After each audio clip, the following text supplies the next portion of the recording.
संस्कार स्टडीज़ के YouTube channel में एक बार फिर से आपका स्वागत है। हम पढ़ रहे थे राजस्थान जीके और राजस्थान जीके में राजस्थान की कला संस्कृति। राजस्थान की जो कला संस्कृति है उसके बहुत सारे टॉपिक हमने पढ़ लिए थे और पिछला जो राजस्थान की जातियाँ जनजातियों का टॉपिक था वो कंप्लीट हो चुका है। उम्मीद करता हूँ कि आपने सब लोगों ने याद कर लिया होगा अच्छे से। आज हम एक नए टॉपिक के बारे में चर्चा करेंगे जिसका नाम है राजस्थानी भाषा। राजस्थानी भाषा एवं बोलियाँ। राजस्थानी भाषा एवं बोलियाँ। राजस्थान, ये जो राजस्थान प्रदेश है, इस राजस्थान के लिए कहा जाता है कि 5 कोस पर पानी बदले 7 कोस पर वाणी, यानी 5 कोस का अंतराल आता है तो जो पानी का स्वाद है उसमें बदलाव आ जाता है और 7 कोस के अंतर पर वाणी जो बोली है उसमें अंतर आ जाता है। और ये कहा जाता है कि राजस्थान प्रदेश में लगभग 73 बोलियां बोली जाती है। अलग अलग क्षेत्रों में अलग अलग प्रकार से 73 बोलियां। राजस्थान में कुल कितनी बोलियां बोली जाती है? तो 73 बोलियां राजस्थान में बोली जाती है। ये परीक्षा में पूछा जा चुका है प्रश्न कि राजस्थान में कितनी बोलियां बोली जाती है? 73। इसके अलावा जो राजस्थान प्रदेश है, राजस्थान की भाषा है, इस भाषा का अच्छे से आज इस वीडियो में हम अध्ययन करेंगे। राजस्थान की राजभाषा, आपसे पूछे कि राजस्थान की राजभाषा कौन सी है, तो राजस्थान की राजभाषा है हिंदी। राजभाषा, राजकाज का जो काम होता है, राज की जो काम होता है, जो भी कार्य होता है वो जिस भाषा में किया जाता है वो होती है राजभाषा। तो राजभाषा हिंदी। जबकि राजस्थान की मातृभाषा कौन सी है? तो राजस्थानी। राजस्थानी जो भाषा है वो राजस्थान की मातृभाषा है। ये दोनों क्वेश्चन आपको याद रखने हैं। सीधा सीधा प्रश्न पूछा जा सकता है, राजस्थान की राजभाषा कौन सी है? तो हिंदी। और राजस्थान की मातृभाषा कौन सी है? तो राजस्थानी। राजस्थानी जो है वो राजस्थान की मातृभाषा है, ये याद रखना है आपको। अब ये जो हिंदी दिवस है, ये हिंदी दिवस कब मनाया जाता है? तो 14 सितंबर को प्रतिवर्ष मनाया जाता है हिंदी दिवस। और राजस्थानी भाषा दिवस कब मनाया जाता है? तो 21 फरवरी को राजस्थानी भाषा दिवस इसलिए मनाया जाता है क्योंकि ये जो 21 फरवरी है, इस 21 फरवरी को आता है मातृभाषा दिवस। जिस भी राज्य की जो मातृभाषा है वहाँ मातृभाषा दिवस, मातृभाषा पूछ ले कि मातृभाषा दिवस कब आता है? 21 फरवरी। राजस्थान की मातृभाषा राजस्थानी है, इसलिए राजस्थानी भाषा दिवस भी 21 फरवरी को मनाया जाता है। तो ये बातें आपको याद रखनी है। इसके अलावा एक प्रश्न आता है, अच्छा प्रश्न है, परीक्षा में आ चुका है कि राजस्थान के लिए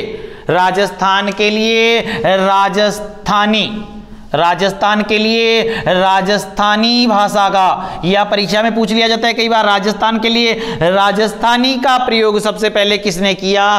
तो राजस्थान के लिए राजस्थानी का सबसे पहले जो प्रयोग किया था वो जॉर्ज अब्राहम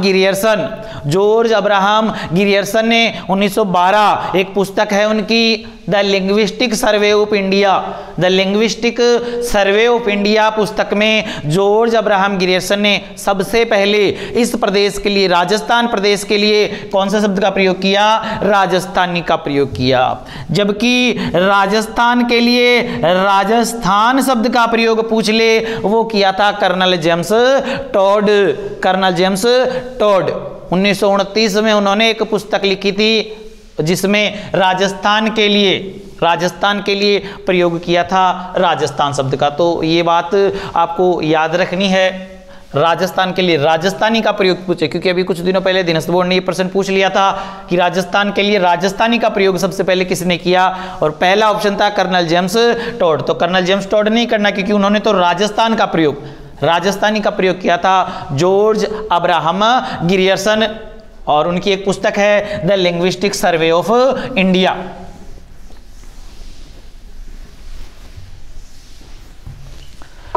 इसके अलावा राजस्थानी जो भाषा है उसका उद्भव लगभग 12वीं शताब्दी में माना जाता है। 12वीं शताब्दी में क्यों माना जाता है? क्योंकि 12वीं शताब्दी में 2 जैन ग्रंथ है, एक है भारतेश्वर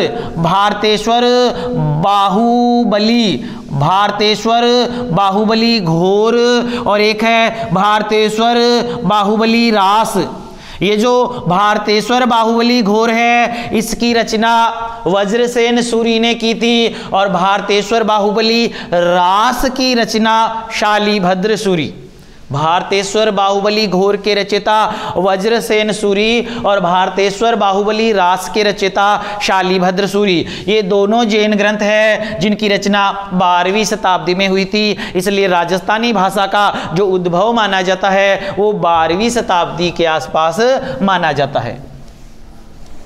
जो राजस्थानी भाषा है, इस राजस्थानी भाषा के लिए आपको याद रखना है कि किस प्रकार से राजस्थानी भाषा का उद्भव हुआ। तो उसके लिए मैं आपको एक चार्ट बना करके बताता हूँ। जैसे सबसे पहले आर्य भाषाएं, आर्य आए थे राजस्थान में, भारत में आर्य आकर के बसे थे। मध्य एशिया से आए थे आर्य। किस लिए आए थे? तो चारागाह की तलाश में आए थे। तो जो आर्य आए थे उन आर्यों के साथ में जो भाषाएं आई, उनके द्वारा जो भाषाएं बोली गई वो आर्य भाषा। फिर आर्य भाषाओं से विकास हुआ था वैदिक संस्कृत का विकास। इसलिए सभी भाषाओं की जननी कहा जाता है संस्कृत को। याद रखना इस बात को, सभी भाषाओं की जननी किसे कहा जाता है? तो सभी भाषाओं की जननी कहा जाता है संस्कृत। संस्कृत को सभी भाषाओं की जननी। वैदिक संस्कृत का विकास हुआ। फिर इस वैदिक संस्कृत से 2 भाषाओं का विकास हुआ। 2 भाषाएं कौन कौन सी थी? तो एक भाषा तो थी पाली भाषा और एक भाषा थी संस्कृत भाषा। पाली भाषा और संस्कृत भाषा का इससे विकास हुआ। फिर जो पाली भाषा है इससे 3 भाषाओं का विकास हुआ। एक भाषा थी सोरसेनी प्राकृत भाषा। एक भाषा थी मागधी जो बिहार में बोली जाती है, मागधी प्राकृत भाषा। और एक थी महाराष्ट्री प्राकृत भाषा। फिर जो ये सोरसेनी प्राकृत है इससे फिर 2 भाषाओं का विकास हुआ। एक विकास हुआ था गुजरी अपभ्रंश भाषा का और एक नागरी अपभ्रंश भाषा का। फिर ये जो गुजरी भाषा है इससे गुजरी अपभ्रंश से उद्भव माना जाता है राजस्थानी भाषा का और हिंदी भाषा का। कुछ विद्वान नागरी से हिंदी भाषा का उद्भव मानते हैं और इस गुजरी से यहाँ पर गुजराती का उद्भव मानते हैं। तो ये बात आपको याद रखनी है। इस प्रकार से राजस्थानी भाषा का उद्भव हुआ। राजस्थानी भाषा का उद्भव अगर आपको पूछ ले तो राजस्थानी भाषा का जो उद्भव हुआ था वो सोरसेनी प्राकृत की गुजरी अपभ्रंश से अधिकांश विद्वान उद्भव मानते हैं राजस्थानी का। सबसे पहले भारोपीय भाषाएं चला करती थी, यूरोपीय भाषाएं चला करती थी। भारोपीय आर्य जो आए थे, आर्यों के साथ में आर्य भाषाएं आई। आर्य भाषा से वैदिक संस्कृत का विकास, वैदिक संस्कृत से पाली और संस्कृत का विकास, पाली से सोरसेनी प्राकृत, मागधी प्राकृत, महाराष्ट्री प्राकृत। फिर सोरसेनी प्राकृत की 2 भाषाएं गुजरी अपभ्रंश और नागरी अपभ्रंश, और गुजरी अपभ्रंश से उद्भव हुआ था राजस्थानी भाषा का। तो ये बात आपको याद रखनी है क्योंकि बहुत बार परीक्षा में ये पूछा गया है कि राजस्थानी का उद्भव किससे माना गया है? तो गुजरी अपभ्रंश से। हालांकि कई विद्वानों में इस बात को लेकर भी मतभेद है। बहुत सारे जो विद्वान हैं वो ये मानते हैं कि राजस्थानी का उद्भव गुजरी अपभ्रंश से नहीं नागरी अपभ्रंश से हुआ। तो कौन कौन से विद्वान क्या क्या मानते हैं वो बात भी आपको याद रखनी है क्योंकि इससे संबंधित प्रश्न भी पूछा जाता है। एक विद्वान है जिनका नाम है के.एम. मुंशी, कन्हैया लाल माणिक्य लाल मुंशी। कन्हैयालाल माणिक्यलाल मुंशी, और एक विद्वान है जिनका नाम है मोतीलाल मेनारिया। कन्हैयालाल माणिक्यलाल मुंशी और मोतीलाल मेनारिया, ये दोनों विद्वान जो हैं ये राजस्थानी की उत्पत्ति मानते हैं गुजरी अपभ्रंश, शौरसेनी की गुजरी अपभ्रंश से उत्पत्ति मानते हैं राजस्थानी की। इसके अलावा एक विद्वान है जिनका नाम है George Abraham Grierson. George Abraham Grierson, ये जो जॉर्ज अब्राहम गिरियर्सन है, ये जॉर्ज अब्राहम गिरियर्सन राजस्थानी की उत्पत्ति। इनके अलावा एक और विद्वान है जिनका नाम है डॉक्टर पुरुषोत्तम मेनारिया। जॉर्ज अब्राहम गिरियर्सन और पुरुषोत्तम मेनारिया, ये दोनों जो विद्वान हैं ये राजस्थानी की उत्पत्ति मानते हैं नागरी अपभ्रंश से, नागरी अपभ्रंश। इसके अलावा एक विद्वान है डॉक्टर सुनीत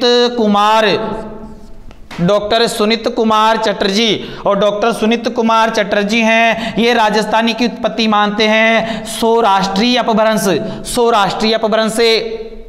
इसके अलावा एक विद्वान है डॉक्टर एलपी टेसीटोरी, ये जो एलपी टेसीटोरी है ये राजस्थानी की उत्पत्ति मानते हैं सौरसेनी अपभ्रंश से। तो ये सारे कथन आपको याद रखने हैं क्योंकि आरपीएससी एग्जाम में, अधीनस्थ बोर्ड की एग्जाम में बहुत बार इनसे संबंधित परीक्षा में प्रश्न पूछा गया है। प्रश्न आता है निम्न में से सत्य कथन बताइए, या फिर आएगा निम्न में से असत्य कथन बताइए, इस प्रकार का प्रश्न आता है। अगर सत्य कथन बताइए ये वाला क्वेश्चन आता है तो फिर आपको चारों ऑप्शन मिलेंगे। कन्हैयालाल माणिक्यलाल मुंशी राजस्थानी की उत्पत्ति नागरी अपभ्रंश से मानते हैं, मोतीलाल मेनारिया राजस्थानी की उत्पत्ति नागरी अपभ्रंश से मानते हैं, जॉर्ज अब्राहम गिरियर्सन राजस्थानी की उत्पत्ति गुजरी अपभ्रंश से मानते हैं, पुरुषोत्तम मेनारिया राजस्थानी की उत्पत्ति नागरी अपभ्रंश से मानते हैं। तो सही कथन कौन सा हो जाएगा? पुरुषोत्तम मेनारिया राजस्थानी की उत्पत्ति नागरी अपभ्रंश से मानते। तो ये बातें, ये जो 6 विद्वान मैंने आपको बताए हैं इनके बारे में याद रखनी कि कौन राजस्थानी की उत्पत्ति किससे मानते हैं। हालांकि अधिकांश विद्वान, ज्यादातर विद्वान राजस्थानी की जो उत्पत्ति है वो गुजरी अपभ्रंश से मानते हैं। इस कारण से राजस्थानी की उत्पत्ति के विषय में जब प्रश्न पूछा जाता है उसका आंसर गुजरी अपभ्रंश से ही माना जाता है, गुजरी अपभ्रंश। परीक्षा में अगर सीधा प्रश्न पूछता है कि राजस्थानी भाषा का उद्भव किससे हुआ तो गुजरी अपभ्रंश करना है। और कथन आए तो इनमें तो कन्हैयालाल माणिक्यलाल मुंशी, मोतीलाल मेनारिया गुजरी अपभ्रंश से, जॉर्ज अब्राहम गिरियर्सन पुरुषोत्तम मेनारिया नागरी अपभ्रंश से, सुनीत कुमार चटर्जी मानते हैं सौराष्ट्रीय अपभ्रंश से, और एलपी टेसीटोरी मानते हैं सौरसेनी अपभ्रंश से। तो ये है इस भाषा की उत्पत्ति के सिद्धांत, किस प्रकार से राजस्थानी भाषा का उद्भव हुआ। इसके अलावा जो राजस्थानी भाषा है, इस राजस्थानी भाषा को कई विभिन्न भागों में बांटा गया है। कौन कौन से भागों में किस विद्वान ने बांटा? तो एक तो याद रखना George Abraham Grierson. George Abraham जो गिरियर्सन हैं, जॉर्ज अब्राहम गिरियर्सन ने राजस्थानी भाषा को 5 भागों में, राजस्थानी भाषा को 5 भागों में बांटा था जॉर्ज अब्राहम गिरियर्सन ने। 5 भाग कौन कौन से हैं? तो वो 5 भाग आपको याद रखने हैं। एक भाग इन्होंने किया था पश्चिमी राजस्थानी।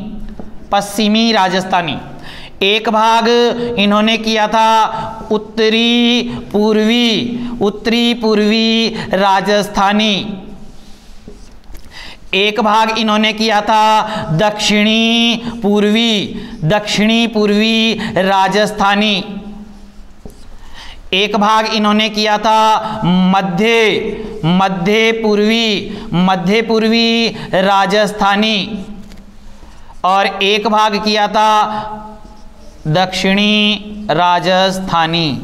तो ये 5 भाग जो जॉर्ज अब्राहम ग्रियर्सन है, जॉर्ज अब्राहम ग्रियर्सन ने सबसे पहले राजस्थान के लिए राजस्थानी भाषा, सबसे पहले राजस्थान के लिए राजस्थानी भाषा का जो प्रयोग किया था, राजस्थानी भाषा का वैज्ञानिक आधार पर जो विश्लेषण किया था वो डॉक्टर जॉर्ज अब्राहम ग्रियर्सन ने किया था अपनी पुस्तक the linguistic survey of India. और अब्राहम ग्रियर्सन ने ही राजस्थानी भाषा को 5 भागों में बांटा है, पश्चिमी राजस्थानी, उत्तरी पूर्वी राजस्थानी, दक्षिणी पूर्वी राजस्थानी, मध्य पूर्वी राजस्थानी और दक्षिणी राजस्थानी। अब इनमें कौन कौन सी भाषाओं को इन्होंने शामिल किया वो बात भी आपको याद रखनी है। जो पश्चिमी राजस्थानी है इसमें इन्होंने शामिल किया मारवाड़ी भाषा को, एक मेवाड़ी भाषा को, एक शेखावाटी भाषा को और एक बागड़ी भाषा। 4 बोलियां मारवाड़ी, मेवाड़ी, शेखावाटी, बागड़ी, इनको अब्राहम ग्रियर्सन ने पश्चिमी राजस्थानी के अंतर्गत माना। उत्तरी पूर्वी राजस्थानी, तो जो उत्तरी पूर्वी राजस्थानी है उसमें एक तो मेवाती और एक अहीरवाटी, मेवाती और अहीरवाटी को शामिल किया उत्तरी पूर्वी राजस्थानी के अंतर्गत। दक्षिणी पूर्वी राजस्थानी की अगर हम बात करें तो दक्षिणी पूर्वी राजस्थानी में इन्होंने शामिल किया एक तो मालवी भाषा, मालवी को शामिल किया। इसके अलावा मालवी का ही रूप है रांगड़ी, एक है सोंधवाड़ी, मालवी, रांगड़ी, सोंधवाड़ी, इनको शामिल किया दक्षिणी पूर्वी राजस्थानी के अंतर्गत। मध्य पूर्वी जो राजस्थानी है इसमें इन्होंने शामिल किया एक तो ढूंढाड़ी भाषा को शामिल किया, एक हाड़ौती भाषा को शामिल किया, इसके अलावा एक तोरावाटी भाषा, तोरावाटी के अलावा काठेड़ी भाषा को शामिल किया, एक चौरासी भाषा को शामिल किया, एक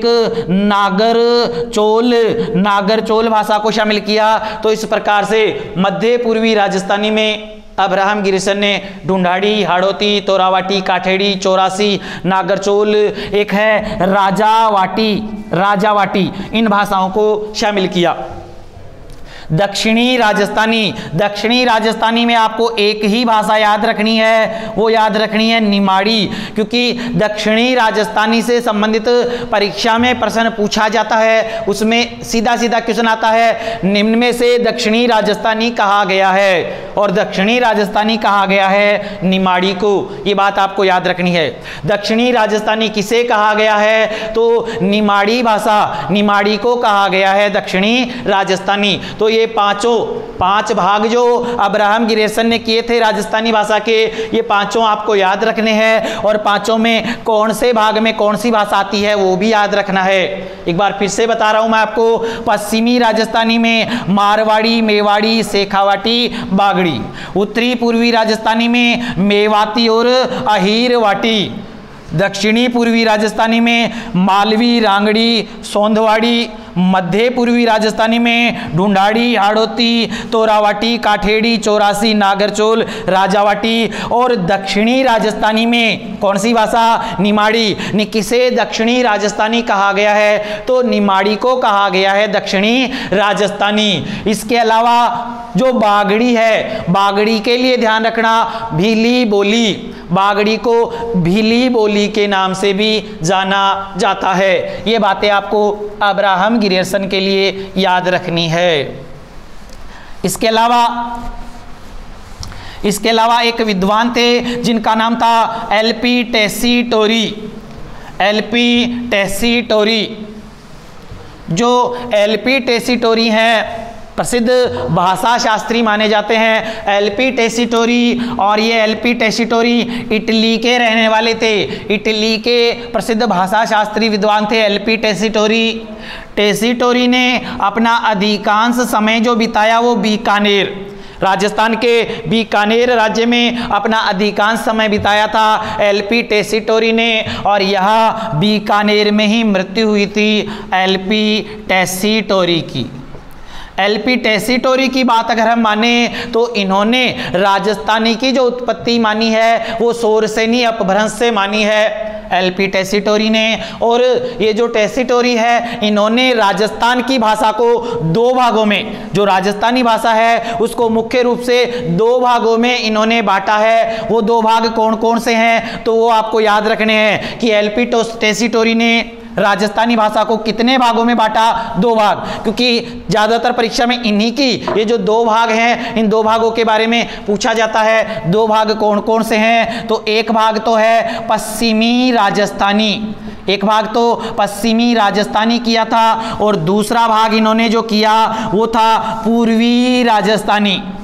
एलपी टेसीटोरी ने राजस्थानी भाषा को दो भागों में बांटा, पश्चिमी राजस्थानी और पूर्वी राजस्थानी। जो पश्चिमी राजस्थानी है इसके अंतर्गत उन्होंने बहुत सारी बोलियों को शामिल किया, ऐसे ही पूर्वी जो राजस्थानी है इसके अंतर्गत भी इन्होंने बहुत सारी भाषाओं को शामिल किया। पश्चिमी जो राजस्थानी है इसमें याद रखना कौन कौन सी बोलियों को शामिल किया गया है। तो एक तो मारवाड़ी पश्चिमी राजस्थानी में आती है, एक मेवाड़ी जो है वो भी पश्चिमी राजस्थानी में आती है।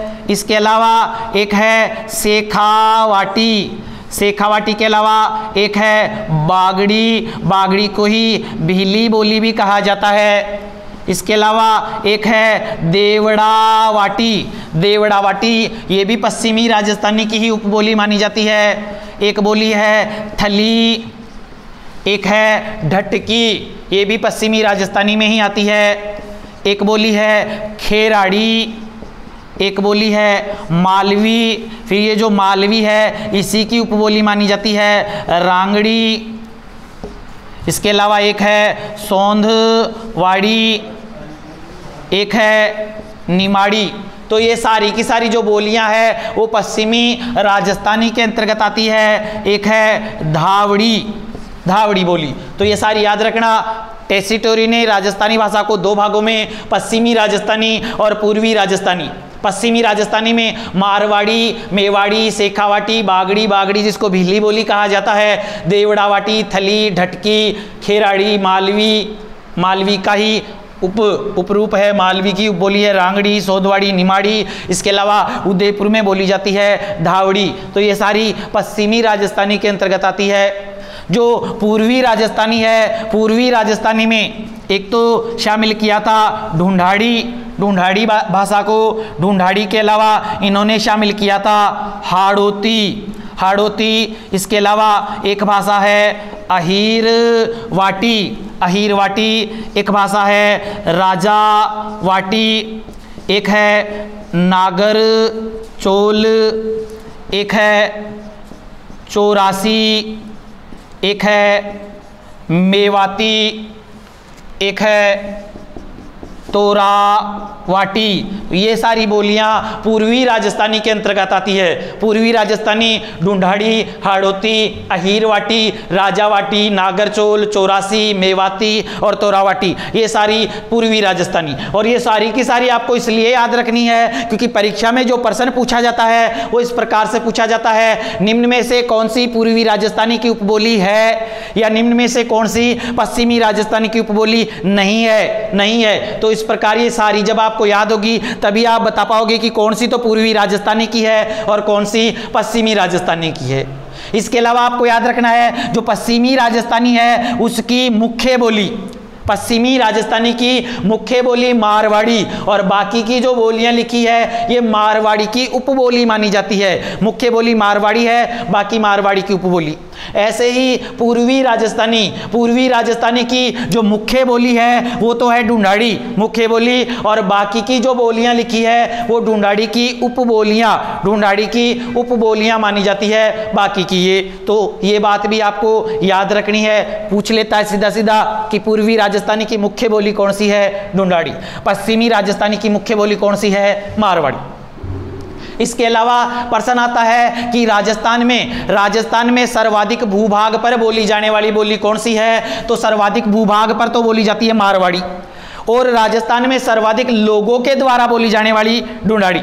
ढूंढाड़ी बोली सर्वाधिक लोगों के द्वारा राजस्थान में बोली जाती है और मारवाड़ी सर्वाधिक क्षेत्रफल पर बोली जाती है। तो ये बात आपको इन बोलियों से संबंधित जो ये टॉपिक है इसमें याद रखनी है, क्योंकि इनका बहुत बार प्रश्न आ चुका है। कौन सी पूर्वी राजस्थानी मारवाड़ी, सॉरी जो पूर्वी राजस्थानी ढूंढाड़ी है इसकी उपबोली है, ये कौन सी मारवाड़ी की उपबोली नहीं है। तो इस प्रकार ये आपको याद रखना है। धन्यवाद।